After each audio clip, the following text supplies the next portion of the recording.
Right big breaking news చూస్తున్నాం. Vijayawada corporator పదవికి కేసినేని శ్వేత రాజీనామా చేశారు. రాజీనామా లేఖను ఎమ్మెల్యే గద్దె రామ్మోహన్ మేయర్ భాగ్యలక్ష్మికి అందజేశారు. వ్యక్తిగత కారణాలతో రాజీనామా చేస్తున్నట్లు పేర్కొన్నారు. రాజీనామా ఆమోదించాలని కోరారు. రాజీనామా ఆమోదం పొందాక టీడీపీకి రాజీనామా చేస్తానన్నారు. పార్టీ వద్దనుకున్నప్పుడు పార్టీలో కొనసాగడం కరెక్ట్ కాదన్నారు. త్వరలో భవిష్యత్ కార్యాచరణ ప్రకటిస్తానని తెలిపారు. కేసినేని నాని మూడోసారి విజయవాడ పార్లమెంటు నుంచే పోటీ చేస్తారని తేల్చి చెప్పారు.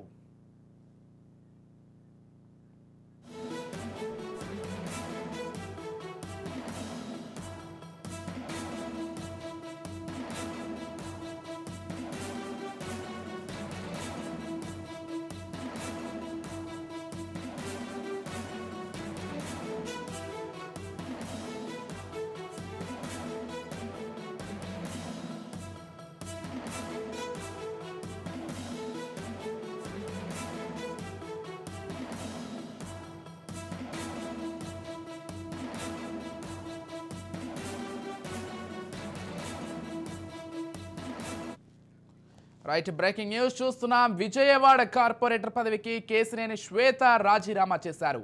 రాజీనామా లేఖను ఎమ్మెల్యే గద్దె రామ్మోహన్ మేయర్ భాగ్యలక్ష్మికి అందజేశారు. వ్యక్తిగత కారణాలతో రాజీనామా చేస్తున్నట్లు పేర్కొన్నారు.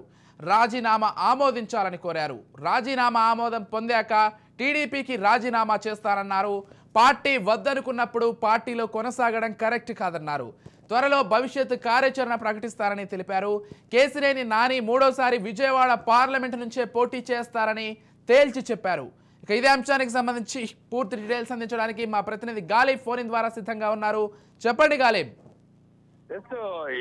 విజయవాడలోని కేసినేని ఎపిసోడ్ టీడీపీలో కలకలం రేపుతుంది. అయితే తెలుగుదేశం పార్టీ నుంచి నెక్స్ట్ టైం ఎలక్షన్ లోని టికెట్ లేదంటూ కూడా ఇప్పటికీ అధిష్టానం ఖరారు చేయడం, తిరువూరు సభకు సంబంధించి కూడా జోక్యం చేసుకోవద్దు అనేది కూడా చెప్పిన నేపథ్యంలోని పార్టీ తను వద్దనుకుంటే తాను ఎందుకు ఉండాలి అనే దానితోని కేసినేని నాని పూర్తి స్థాయిలోని తెలుగుదేశం పార్టీకి గుడ్ బై చెప్పేందుకు నిర్ణయం తీసుకున్నారు. తొలుతగా పార్టీకి తర్వాత ఎంపీ పదవికి రాజీనామా చేస్తానని చెప్పిన కేసినేని నాని ఈ రోజు తొలుతగా తన కుమార్తెను ఏదైతే ఉందో కార్పొరేటర్ పదవికి రాజీనామా చేపించారు.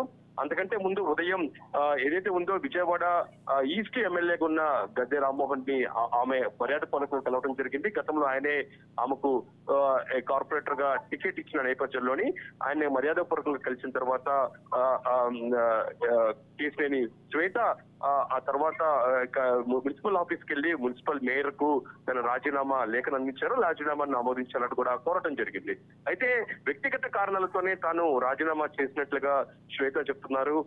ఎందుకంటే ప్రధానంగా ఆత్మగౌరవం లేని చోట తాము ఉండాల్సిన అవసరం లేదు. తాము వద్దనుకుంది పార్టీ, అయితే తాము ఉండాల్సిన అవసరం లేదు. గతంలో 2 సార్లు కేసినేని నాని విజయవాడలో ఎంపీగా గెలిచారు. 2019లోని వైసీపీ వేవ్ ఉన్నా సరే ఆ పరిస్థితుల్లో కూడా ఆయన ఎంపీగా గెలిపిన పరిస్థితి ఉంది.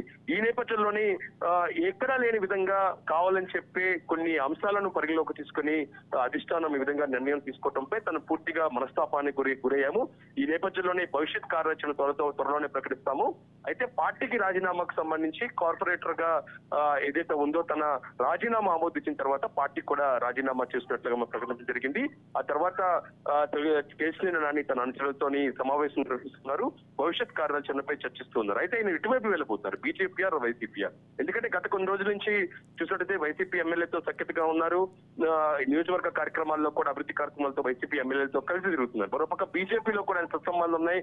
కేంద్ర పెద్దలతో, గడ్కరీ లాంటి కేంద్ర మంత్రులతో కూడా ఆయనకి సత్సంబాలు ఉన్న నేపథ్యంలోని బీజేపీయా లేకపోతే వైసీపీ. ఎందుకంటే రాబోయే రోజుల్లో బీజేపీ, జనసేన, టీడీపీ కలిసి ఎన్నికలకు వెళ్ళిపోతున్న నేపథ్యంలోని తెలుగుదేశం పార్టీ రాజీనామా చేసిన నేపథ్యంలో బీజేపీకి వెళ్లి ఆయన ఉంటారా లేదా అనేది మాత్రం చూడాల్సి ఉంది. రాజకీయ భవిష్యత్తు 2-3 రోజుల్లో ప్రకటించే అవకాశాలు కనబడుతున్నాయి. తొలుతగా తన కుమార్తె కేసినేని శ్వేతతో ఆయన కార్పొరేటర్ గా రాజీనామా చేపించారు. Right, thank you.